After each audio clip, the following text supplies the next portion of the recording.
is going to be from Commander Kris Neset. He's currently a tribal utility consultant for the Indian Health Service, Office of Environmental Health and Engineering, Minoit District Office in North Dakota.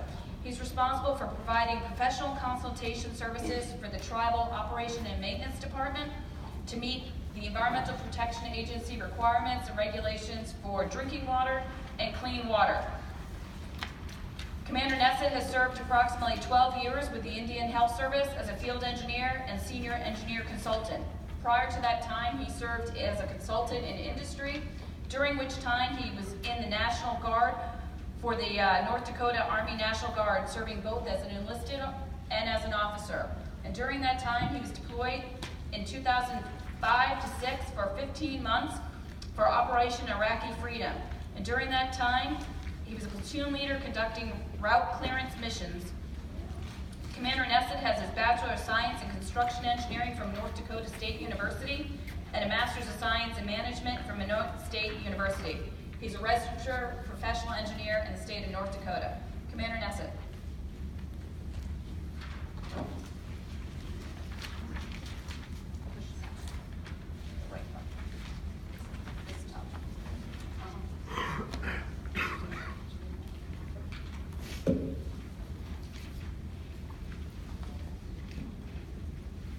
All right, good morning. Good morning. So we're going to talk about sanitary surveys, so before, during, and after. So these couple pictures, I try to make my pictures meaningful. So the first picture there is a water tower. That was the first project I worked on when I joined IHS in 2007. So the good thing when it's 20 below in North Dakota in the winter, you get really nice sunrises with the sundog around it. So that was an operator that sent me that. And then the picture on the right is my office. And then I don't know if you can see the nameplate, but it's kind of in the honor of the movie Anchorman and Ron Burgundy, kind of a big deal. So I got that as my nameplate on my office. So.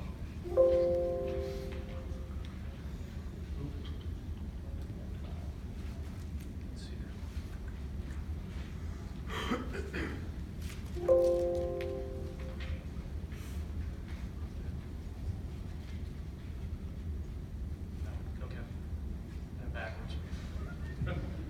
All right, so first thing, real quick about my family. So I put on their work-family balance, and hopefully in this presentation there, if you don't work for IHS or EPA, I think there's a takeaway for any agency you work for with this presentation. So the first picture on the left is my family. My wife Sherry, been married almost 19 years. Leah is the older one, 13, and then Kylie is 10. And I was lucky enough that they're both really, they love figure skating and they're passionate about that. And my younger one's also really passionate about horses, so she does English riding. So, I was really lucky. My two girls like, two of the most expensive sports there are. So that's where a lot of the funding goes to. But the middle picture, here's kind of your pre-quiz. That's the first day of school from a couple years ago. So you can kind of see who was happy was the first day of school and who wasn't so happy. So, and then the last picture, that's in Colorado Springs at Garden of the Gods, Hanging Rock. You've seen that. But my daughter Kylie can do a really good shoulder press, as you can see there. But it's just kind of symbolic of, we have a lot to balance, whether it's commission correlated or agency day-to-day activities, as well as our family. So just keep that in mind as we're trying to balance all these things. So if you saw, I think the agenda came out. These items were on there. I won't read them word for word, but basically EPA requires sanitary surveys of the water systems, and then wastewater systems, or wastewater surveys are NPDES, which stands for National Pollutant Discharge Elimination System.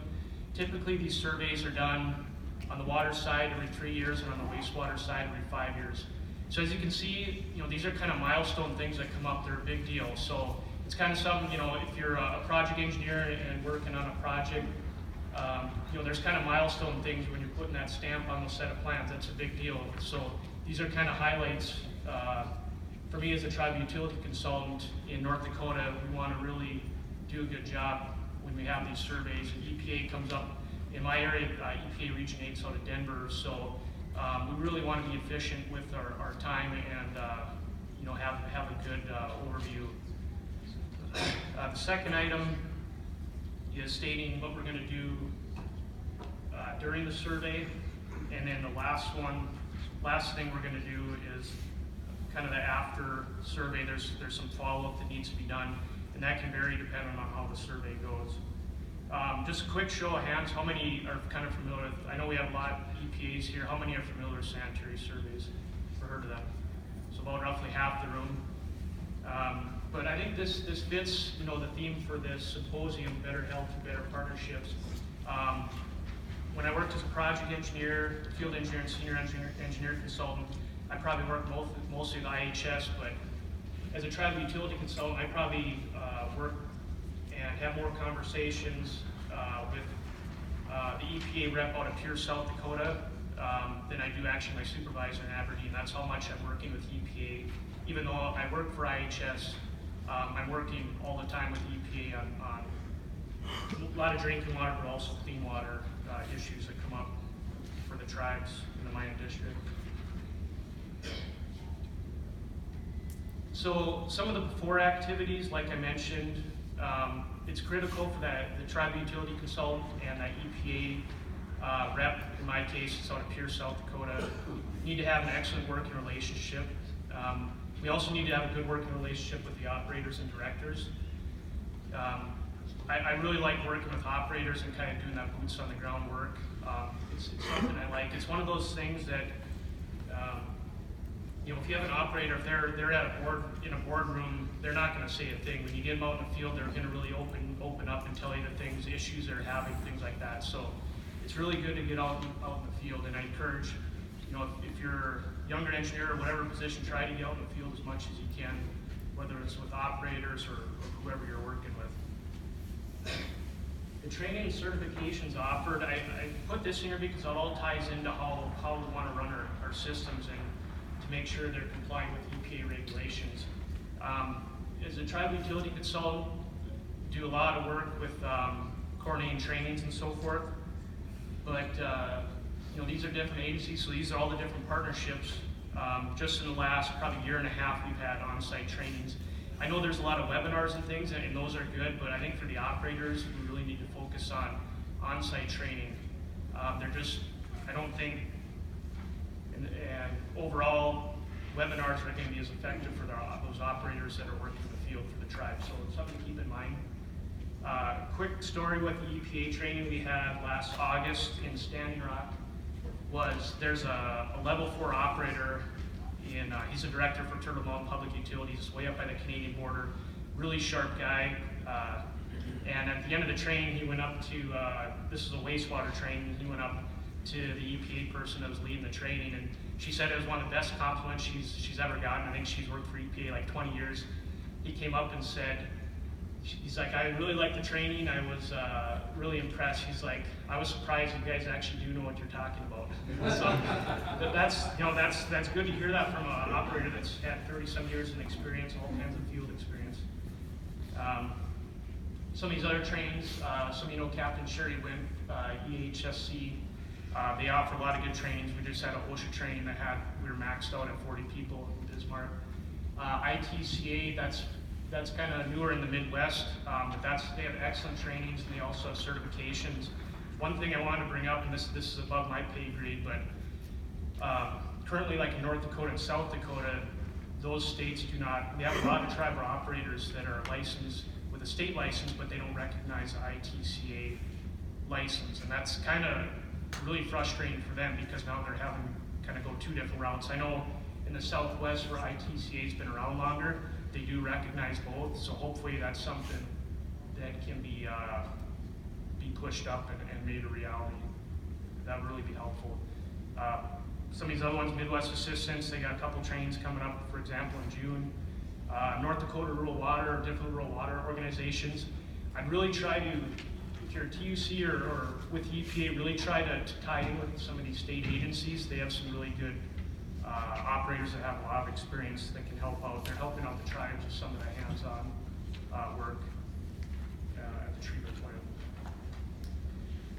Another before item is drinking water watch. There's a ton of information there. I know people from EPA are definitely probably familiar with that, but if you work for IHS or other agencies where you're wondering about the water system, there's a ton of information available on the public version. And then there's also a private version, which is basically the same thing, but they also have the sanitary surveys available in that system. So like any milestone event, you want to do your homework ahead of time. So what I try to do is the sanitary survey from the year or the couple years prior. I look at that to see, okay, what were the issues they had last time. One thing I forgot to mention, I did hand out a few sanitary survey forms. The intent of this isn't to go like real detailed in it, just kind of skim through that and make sure you pass it around. There's a water one for Twin Buttes water system on Fort Berthold, and there's also a wastewater survey that's probably more in the back tables. But just kind of skim through that. So on there, there'll be significant deficiencies and recommendations. Significant deficiencies need to be addressed in a timely manner, typically it's 6 months. I'll go into a little more detail on how we address those, whether it's internal or if we have to hire a contractor for some of the things.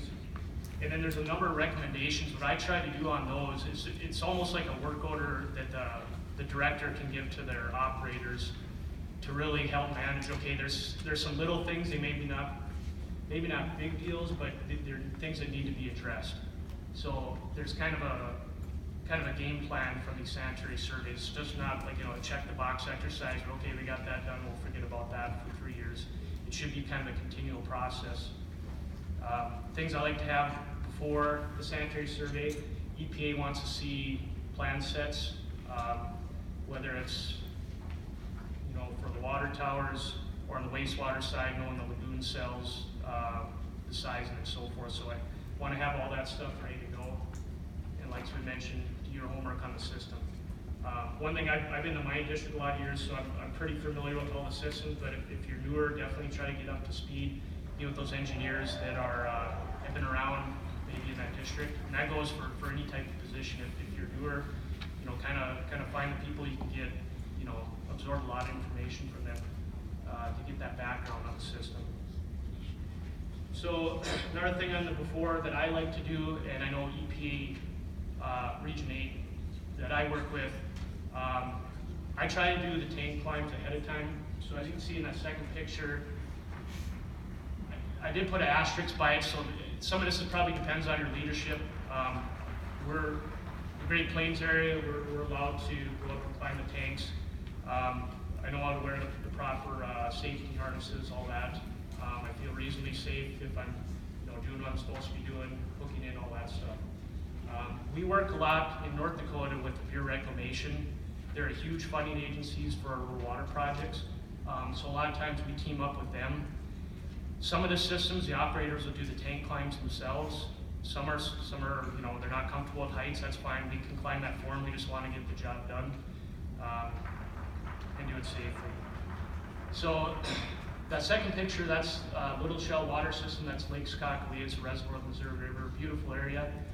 But one thing we noticed, some of these can potentially lead into projects, is on the outside the paint all looked fine. When we looked into the tank, as you can see, there's some paint flaking off there. So one of the things we're doing this year for all the Fort Berthold rural water tanks is we're doing a tank cleaning inspection.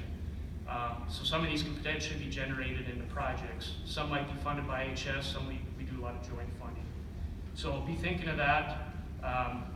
Whatever position you have is, you're focusing on the detail of the work, but also think big picture. Okay, how down the road can I maybe, help get this system up to speed? There's issues to address.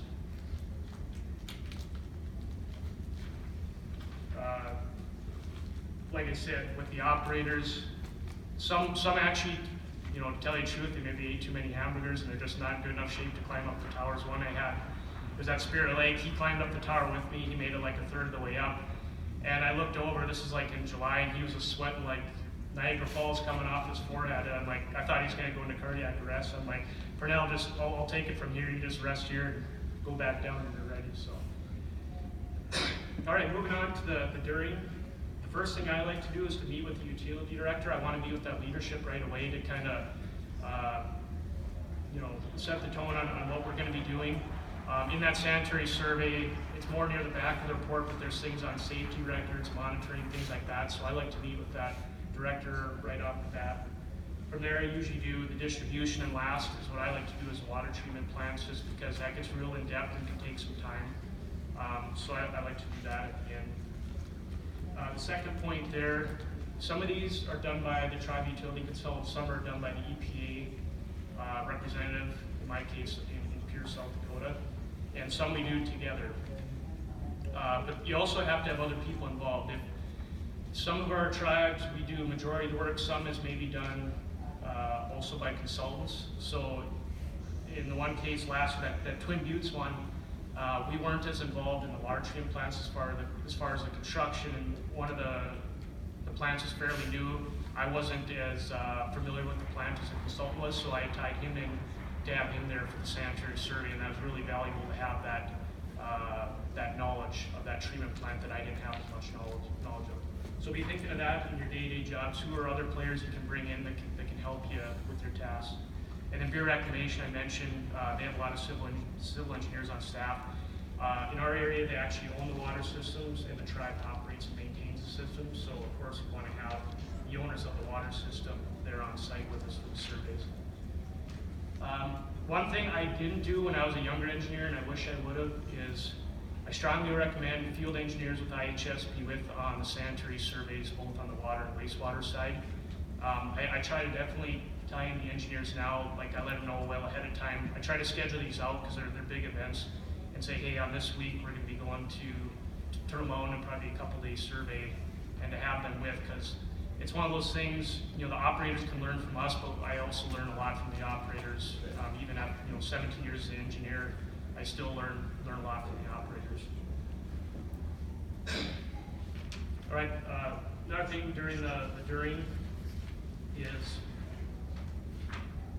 with these operators, we want to make these intentional events. I know there's things that go on, week to week, but we want to make these very intentional events, and we want the follow through to happen if there's issues that need to be addressed. Like I said, operators are going to open up when you're out in the field if they're having struggles with the treatment plant and different things, and hopefully there's discussion, you have that good working relationship that this isn't the first time you hear about during the survey. But you want to keep that discussion going. The second point, there's a lot of takeaways you can get. Those first three items, equipment, supplies, and materials, those are things that can fall into the TUC realm, the project engineer, the district engineer, or at the area level. So there's things that come up that maybe, hey, this lift station, we're really struggling with this. Maybe that's something we got to bring up to area to say, hey, we got to look at our specifications here, what we're using for maybe a coating on the interior of a wet well. The lift station isn't working the way it should be. So make sure you're sending information up and down.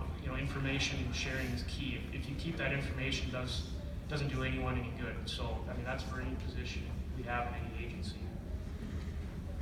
The second thing, water and wastewater design. That's why it's key to have that field engineer with. There might be takeaways that you can have that, okay, maybe we got to adjust this design. The existing facility conditions, that's where SDS can come in. For those that aren't familiar with SDS, Sanitation Deficiency System, it's basically how IHS funds our water, wastewater, and solid waste projects. EPA uses that list if they provide funding on the drinking water and clean water side.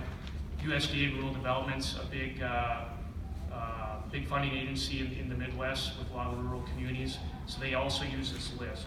So there's things that can be incorporated into how we fund projects based on these sanitary surveys.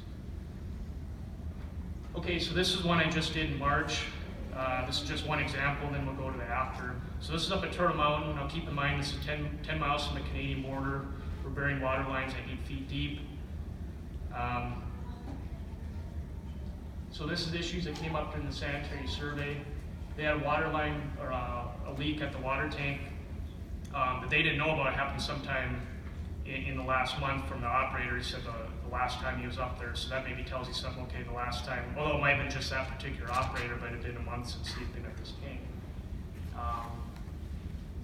That upper right picture, I don't know if it shows up really well, but we use Get Her Done in North Dakota too. So that's actually, and believe it or not, it's actually holding. It wasn't leaking water whatsoever, but someone had put a pliers, the rubber end of the handle part of the pliers, and shoved it into a hole that was leaking, and I don't know how, but it was holding. But this is a tank that it's actually scheduled to be replaced. I put in there glass line fuse tanks in North Dakota, ? We've replaced a lot of these. I think they don't really do that well in the far north. I'm sure they're a fine tank, but they haven't really worked the best for us when it's really cold. The bottom right picture, when I open up the lid, there's so much ice, the de-icer, got pulled right off from hanging from the roof. So the other issue is, okay, we don't have our tank mixer, our disinfectant byproducts might be affected by that because we're not getting the tank mixing we need. So there's other things that can come up in addition to just the obvious that you see. You got to think, okay, how does this affect, our results too? Okay, on the after, again, you want to maintain good communication, and that's maintaining a good relationship too with the operators. Some of this stuff that comes up, it might be you changing out a screen that's not 24 mesh. Some of this stuff might seem like really kind of piddly stuff, but it is a big deal when it comes to public health. So you really got to focus on dotting the I's and crossing the T's as far as following through on these things. One thing to keep in mind, is sometimes this comes up, is IHS is not the enforcement agencies. We should be acting as a consultant role. We're there to help the tribe. EPA is also there to help the tribe, but they do have the enforcement branch that's needed at times. So, not to say if we don't see something wrong, we definitely address it and deal with it. But just keep that in mind. You want to have that consultant role with the tribe, not the enforcement role with the tribe. And the last thing is, I'm all about working hard, but I'm also about working smart. And if you can address issues, like I mentioned, doing those tank climbs, or certain things you think might be an issue ahead of time, address that before the actual sanitary survey so it's less paperwork to do afterwards. Because if these things get flagged as significant deficiency, there's a lot more paperwork you have to do after the fact to prove that this has been addressed. So be thinking about that. Okay, so on the after, there's kind of a couple different options. If it's stuff the utility can take care of, obviously we want the utility to do what they need to do. The example on the left is we had to put in warning signs of all the lift stations. Not a big deal. They got warning signs, they put them up. The second issue, myself, in this case, Bureau Reclamation, took care of. We had to replace, it was a fairly new tank, a consultant actually did, but they didn't have the right screen, and needed to be 24 mesh. The particular operators was the one I mentioned. He wasn't in the best shape to climb all the way up this 200-foot water tower. This is a composite tank, but we just did the work ourselves. We had to climb the tank anyway to do the inspection. So we actually noticed that prior to the actual formal inspection. We got it addressed, so when it came time for the formal inspection, it was good to go. The third picture over there, that's when that was at Spirit Lake. That one, we had a bunch of wells that weren't at the right height. It wasn't really as simple as just lowering that area because there was grading that had to be done, as you can see in that picture, well outside inside the fence. There was other issues. The fencing was kind of shot. The rock was all compromised with weeds growing everywhere. So we decided to do a kind of a once-over. Bureau Reclamation funded this project.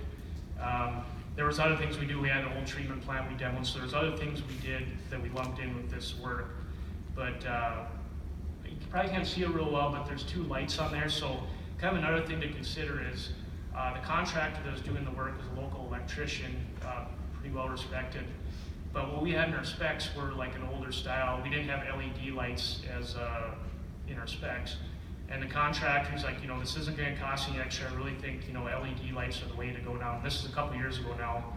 And, we went with that, and we really like the results, and that's in our specs now. So, take that, suggestions from contractors, not to say, you got to kind of read between the lines and see what their reasoning might be, but oftentimes, we can take those into consideration.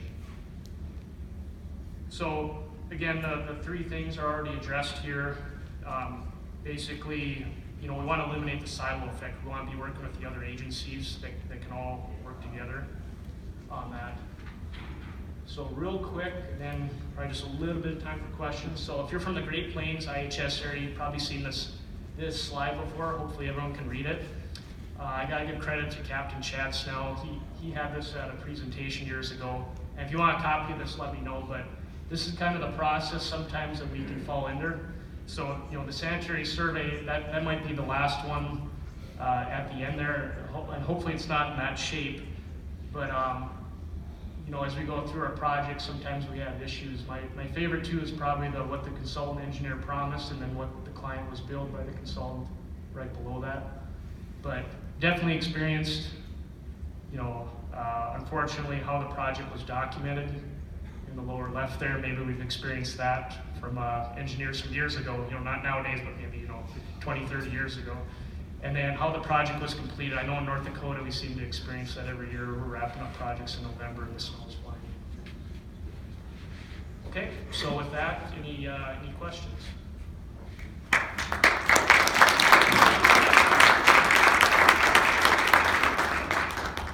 Chris, is the state involved at all as a regulatory or is it authority? They aren't so EPA has jurisdiction on the reservations in North Dakota. We do have some areas like in Turtle Mountain we do work outside the reservation, so the state might be involved with that. But as far as actual sanitary surveys, it's all EPA. In fact, we did add a couple more. The incorporated cities that were on the reservation used to be under the state, and now they're falling under EPA. So for example, I got the city of Newtown and Fort Berthold that used to be under the state, and that's the one that's getting added this year. So, question on your tank that failed here with the glass fuse tank. I'm just really curious. I haven't heard of cold weather being a factor for glass line tanks, and wondering if you see that in other tanks. I'm assuming that the failure was due to compromise on the glass line itself. But I'm not familiar with cold weather being a factor in new applications where it has been installed cold weather. So, have you seen that in other places? Well, I know there are, especially out in western North Dakota in the Bakken oil patch, you've seen even newer tanks that are look like glass line fuse tanks. So maybe there's been improvements. I know we've kind of shied away from that. We do a lot more composite tanks now, and I guess seemed like maybe we should have looked more into it. But we've had some bad experiences, and like we've had pretty good success with the composite tanks or even the steel welded tanks. So we've switched to that for the most part. That one in particular, there's some other issues. It's not the greatest pressure, so we're going to put an elevated composite tank. So there's kind of some other things we're addressing there. That particular tank too, it just had one common inlet outlet line. The composite tank we're going to have a separate inlet outlet line at different elevations in the tank, so we get a